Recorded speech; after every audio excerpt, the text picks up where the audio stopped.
Hello everyone, welcome to Stalwart. आज हम लोग कैट 2024 के स्लॉट 1 के अर्थमेटिक के क्वेश्चंस देखने वाले हैं। देखते हैं कैसे क्वेश्चंस थे, डिफिकल्ट थे, आसान थे और किस टाइप से हमको उनको अप्रोच करना चाहिए था। ठीक है, स्टार्ट करते हैं पहले क्वेश्चन से। यहाँ पे हमको पहला क्वेश्चन मिला हुआ है, Renu would take 15 days to working 4 hours per day to complete a certain task, whereas Seema would take 8 days working 5 hours per day to complete the same task. ठीक है, तो अब यहाँ पे क्योंकि डेज और आवर्स दोनों में दिया हुआ है, तो सबसे पहले हम लोग ये काम करते हैं, टोटल आवर्स निकाल लेते हैं रेनू के लिए। ठीक है, अगर हम लोग रेनू के लिए देखें 15 डेज और 4 आवर पर डे, तो यहाँ पे इसके टोटल आवर्स आ रहे हैं 60 आवर्स। ये कितने घंटे काम कर रही है? 60 आवर्स। सीमा के लिए अगर हम लोग देखें, ठीक है, सीमा के लिए देखें तो यहाँ पे 8 डेज और 5 आवर पर डे, तो इसका वर्किंग आवर कितना आ रहा है यहाँ पे हमारे पास? 40 आवर्स। ठीक है, टोटल काम रेनू 60 आवर्स में कंप्लीट कर रही है, सीमा को 40 आवर्स लग रहे हैं। इसके बाद आपको दिया हुआ है कि दोनों ने डिसाइड किया हम सेम काम, हम ये पूरा टास्क साथ में करते हैं, लेकिन सीमा ने एग्री किया कि वो double the number of hours काम करेगी रेनू के कंपैरिजन में। ठीक है, और रेनू के लिए दिया गया कि रेनू सीमा के कंपैरिजन में double the number of days काम करेगी। तो अगर रेनू x आवर्स काम कर रही है, ये x आवर्स काम कर रही है यहाँ पे, तो सीमा 2x आवर्स काम करेगी। ठीक है, और अगर सीमा d डेज काम कर रही है, ठीक है, तो यहाँ पे रेनू 2d डेज काम करेगी। ये आपको दिया हुआ है। ठीक है, अब आगे और क्या दिया हुआ है? If Renu works 2 hours per day then the number of days Seema will work. अगर यहाँ पे रेनू के वर्किंग आवर्स कितने दिए? 2। तो अगर ये एक दिन में 2 आवर्स काम करती है, तो ये एक दिन में कितने घंटे काम करेगी? 4 आवर्स। टोटल इसके कितने आवर्स हो जाएंगे? 2 डेज में हर दिन 2-2 घंटे काम करेगी, तो टोटल इसके 4d आवर्स हो जाएंगे।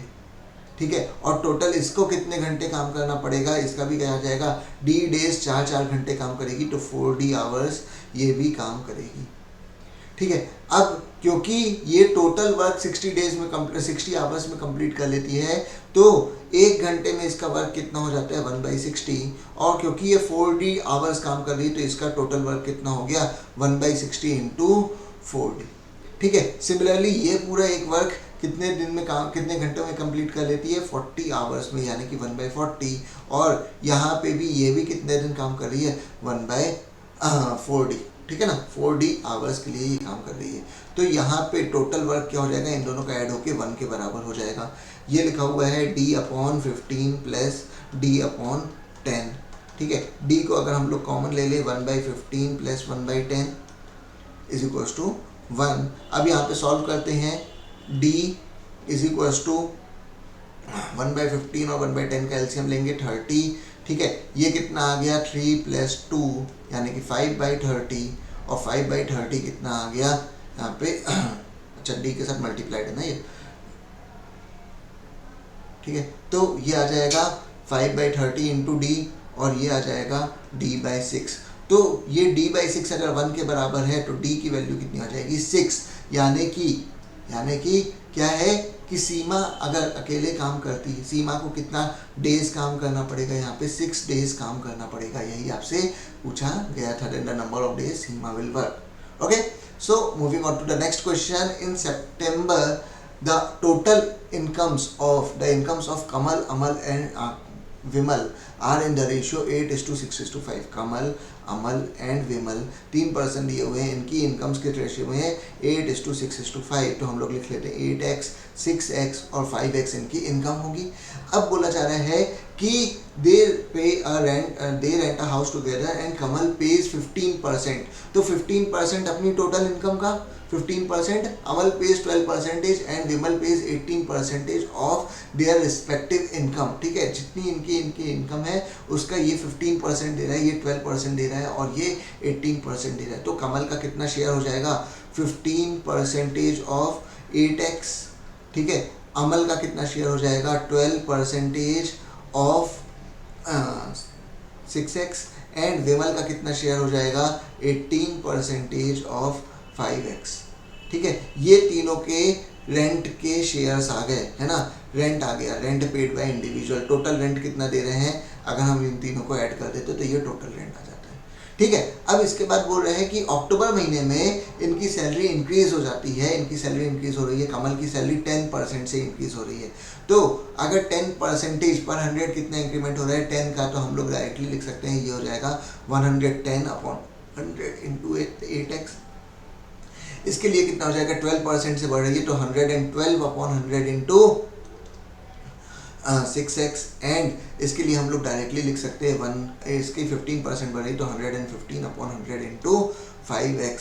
देखो ये कैसे आ रहा है 110, मैं डायरेक्टली कैसे लिख रहा हूँ, क्योंकि अगर मैं बोल रहा हूँ इसकी सैलरी 8x थी तो उसमें 10% का इंक्रीमेंट कर रहा हूँ, ठीक है। तो अब यहाँ पे क्या हो गया, 8x को अगर मैं कॉमन लेता हूँ ये हो जाएगा 1 + 10 अपॉन 100, ठीक है। यहाँ से 100 + 10, इसलिए मैं लिख रहा हूँ 8x इंटू 110 अपॉन 100, ठीक है। इसी चीज़ को डायरेक्टली लिख देंगे तो हमारा क्वेश्चन थोड़ा सॉल्व करने के लिए जल्दी हो जाता है। ये क्या हो जाएगी, इनकी टोटल इनकम हो जाएगी अक्टूबर के महीने में। आपसे क्या पूछा गया है कि इनकी जो टोटल इनकम है उसके कंपैरिजन में जो हाउस रेंट इन्होंने दिया है वो कितना परसेंटेज है, मतलब ये total rent upon total income into 100 करना है। अब यहाँ पे क्या होगा, 100 कॉमन आएगा, वो कैंसिल हो जाएगा ऊपर और नीचे से, ठीक है। x कॉमन आएगा, x भी क्या हो जाएगा, कैंसिल हो जाएगा। यहाँ पे हमारे पास कितना बचेगा, 15 इंटू 8 यानी कि 120, ठीक है। 12 इंटू 6 यानी कि 72 और 18 इंटू 5 यानी कि 90। डिनोमिनेटर में क्या आ जाएगा, 110 इंटू 8 यानी कि 880, ठीक है। 112 इंटू 6 यानी कि 672 और 115 इंटू 5 यानी कि 575। इसको जब हम लोग ऐड करते हैं और यहाँ पे 100 से मल्टीप्लिकेशन भी रहेगा, पूरे इसको ऐड करेंगे, 100 से मल्टीप्लाई करेंगे और इससे डिवाइड करेंगे। जब हम लोग इसको सॉल्व करते हैं तो हमको आंसर मिलता है 13.26। तो ये हमारा यहाँ पे आंसर हो जाएगा, ठीक है। थोड़ा सा अगर पूरा हम लोग सॉल्व करने जाते हैं, एक एक स्टेप लिखते हैं, थोड़ा सा टाइम लगता है, इसलिए कोशिश करें थोड़ा सा, जब परसेंटेज इंक्रीमेंट है, जितना भी इंक्रीमेंट हो रहा है आप उसमें 100 में ऐड करके डायरेक्टली लिखेंगे, आपका टाइम बचेगा, ठीक है।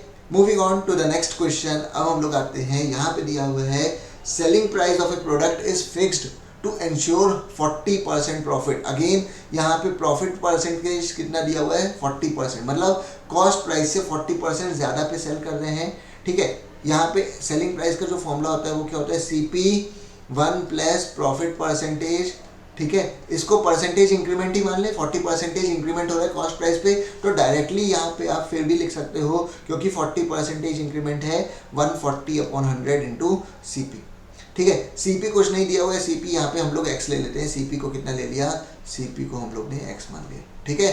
तो सेलिंग प्राइस कितना हो गया, 140 अपॉन 100x, ये क्या आ गया, आपका सेलिंग प्राइस आ गया।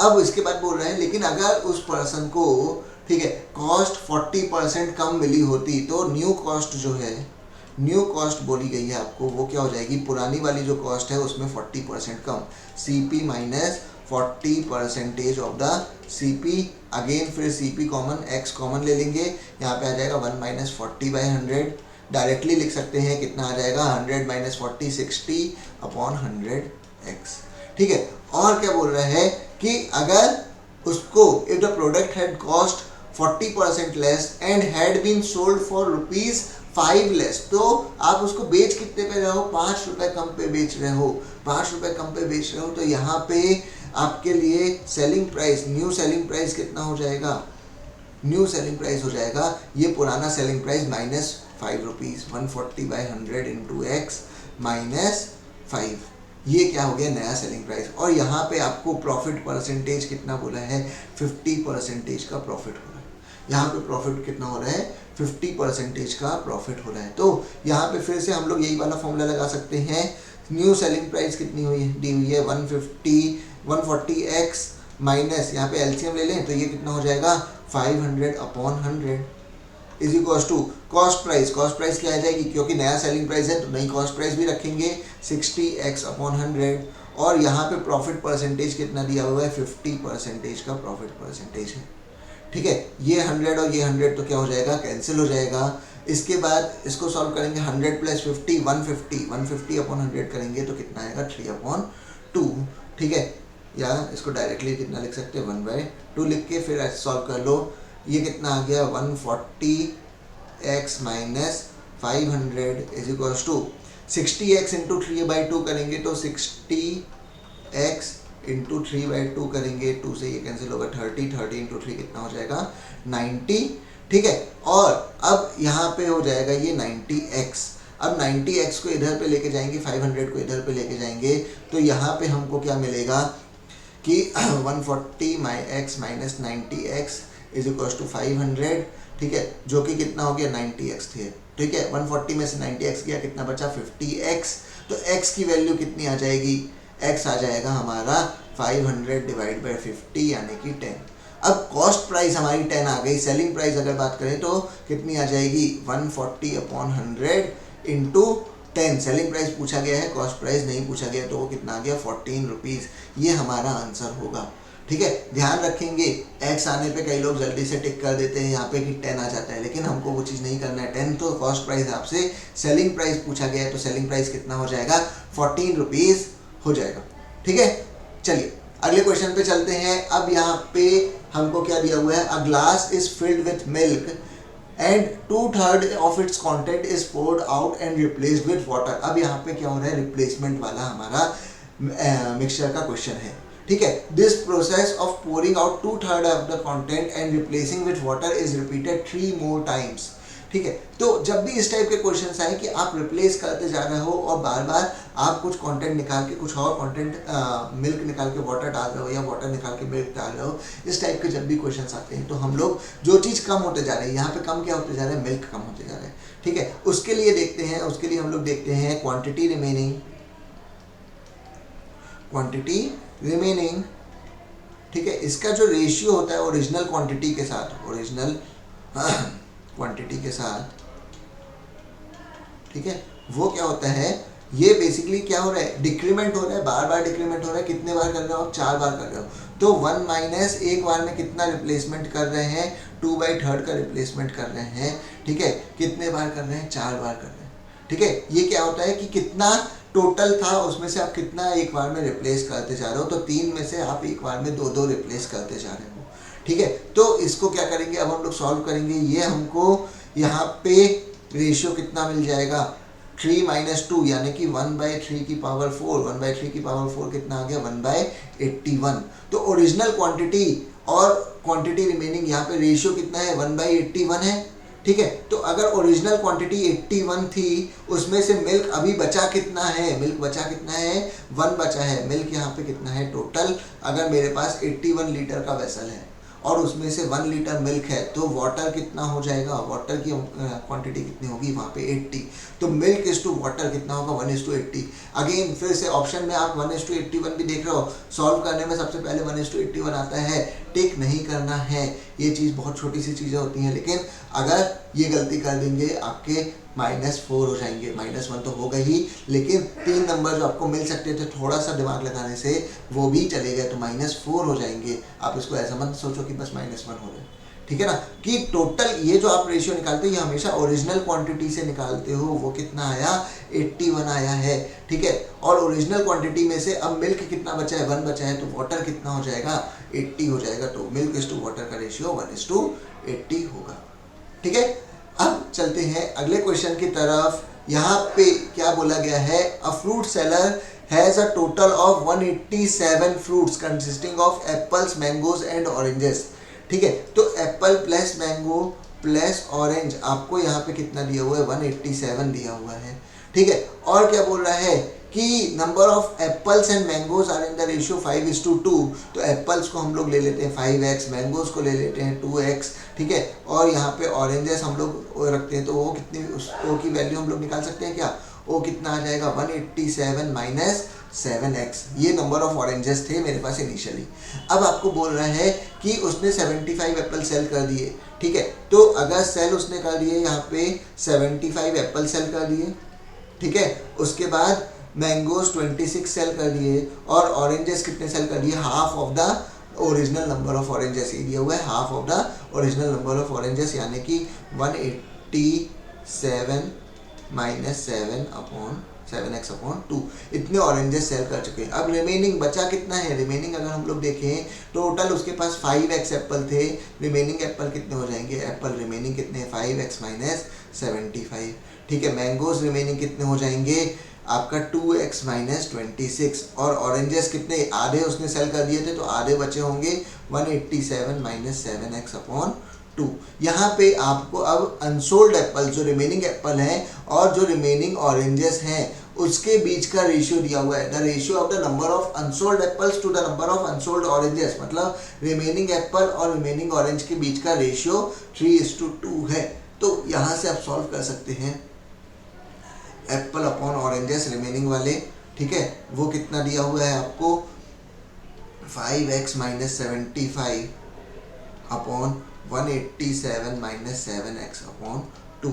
ये 2 तो कहाँ चले जाएगा, सबसे पहले ऊपर चले जाएगा, है ना, ठीक है। और ये कितना रेशियो दिया है 3/2, तो ये कितना हो जाएगा 10x minus 150 upon 187 minus 7x is equals to 3/2। 2 को इधर और इस पूरे टर्म को इधर क्रॉस मल्टीप्लाई करेंगे तो 20x minus 300 is equals to 187 into 3, 187 into 3 करके देख लेते हैं, 187 इंटू 3 करते हैं, 7 3 21, 8 3 24, 26, 3 1 3 प्लस 2 कितना हो गया 561, 561 माइनस 21x। अब ये 21x इधर जाएगा, 300 इधर जाएगा, तो कितना आ जाएगा यहाँ पे हमारे पास आ गया हमारे पास आ जाएगा 20x प्लस 21x यानी कि 41x is equals to 561 plus 300 यानी कि 861। x की वैल्यू कितनी आ जाएगी 861 डिवाइडेड बाय 41। अब 41 इंटू अगर मैं 20 करता तो 820 आता, ठीक है। अगर मैं इंटू 20 करता 41 इंटू 2 कितना होता है 82 होता है, तो 820 आता। 820 में 41 फिर से ऐड करते हैं तो 861 मिल रहा है, मतलब ये 21 टाइम्स जाएगा। आप चाहें तो डिवाइड करके भी देख सकते हैं। x की वैल्यू कितनी आ गई 20। अब क्वेश्चन में पूछा गया then the total number of unsold fruits कितने हैं, ठीक है। अब यहाँ पे चाहो तो x की वैल्यू आप यहाँ पे रख के सॉल्व कर लो, ठीक है। तो कितना आ जाएगा 5 इंटू एक्स कितना हो गया आपका 105 में से 75 तो सेल हो चुके हैं, तो बचे कितने वो आप निकाल सकते हैं 105 माइनस 75, 105 माइनस 75 एप्पल्स बचे, ठीक है। वो कितना आ गया आपका 30 एप्पल्स, ठीक है। मैंगोज कितने बचे 2x 2 इंटू 21 यानी कि 42 माइनस 26, तो यहाँ पे मैंगोज कितने बचे आपके पास वो हो जाएंगे 16, ठीक है। ऑरेंजेस कितने बचे 7 इंटू 21 होता है 147, 187 माइनस 147 करेंगे तो ऑरेंजेस आ जाएंगे आपके पास यहाँ पे 40 अपॉन 2 कितना हो जाएगा ये आ गया 187 माइनस 147 अपॉन 2, ठीक है। यहाँ पे कितना आ गया 40 अपॉन 2 और 40 अपॉन 2 कितना हो गया 20, तो ऑरेंजेस कितने बचे 20, इनको ऐड करते तो यहाँ पे कितना आ रहा है टोटल अनसोल्ड फ्रूट्स 66, तो यहाँ पे हमारा आंसर कितना आ जाएगा 66 अनसोल्ड फ्रूट्स, ठीक है। तो यहाँ पे आज हमने अभी अरिथमेटिक में के क्वेश्चंस देखे जो कैट 2024 स्लॉट 1 में आए हैं, ठीक है। इसके अलावा कुछ और क्वेश्चंस भी अरिथमेटिक के वो हम लोग नेक्स्ट पार्ट में कवर करेंगे, ठीक है। होपफुली आपको समझ में आया होगा। ओके।